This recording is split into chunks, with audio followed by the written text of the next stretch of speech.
Bangladesh last যে series অস্ট্রেলিয়ার বিপক্ষে খেলেছিল ওডিআই সিরিজের কথা বলছি, সেখানে বাংলাদেশ যে 2-1 ব্যবধানে বিশেষ করে প্রথম দুইটা ম্যাচ জিতেই সিরিজ জয় করবে, এই আত্মবিশ্বাস আমার মনে হয় কোনো বাংলাদেশি ফ্যান যারা ক্রিকেটকে ভালোবাসেন তাদের মধ্যে ছিল।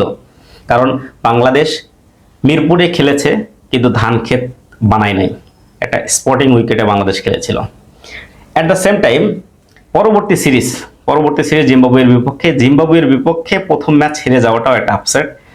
যেহেতু বাংলাদেশ অস্ট্রেলিয়াকে ওডিআই ম্যাচ বা ওডিআই সিরিজ হারিয়েছে, সেক্ষেত্রে জিম্বাবুয়ের বিপক্ষে যদিও জিম্বাবুয়ের মাটিতে, তারপরও মানতে কষ্ট হওয়াটাই স্বাভাবিক।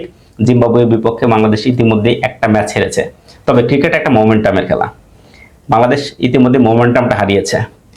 সেকেন্ড ম্যাচ আসলে ঘুরে দাঁড়াতে পারবে কিনা আমার কাছে মনে হয় একটু টাফ হবে। এই কারণেই অস্ট্রেলিয়াও কিন্তু তারা ঘুরে দাঁড়াতে পারে নাই বাংলাদেশের বিপক্ষে।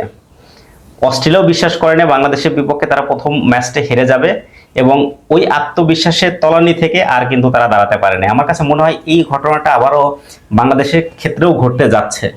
মনে হয় সম্ভবত যেভাবে আত্মবিশ্বাস হারিয়েছে বাংলাদেশ, সেকেন্ড ওডিআই ম্যাচটাতে ঘুরে দাঁড়ানো বাংলাদেশের জন্য সত্যিই কঠিন।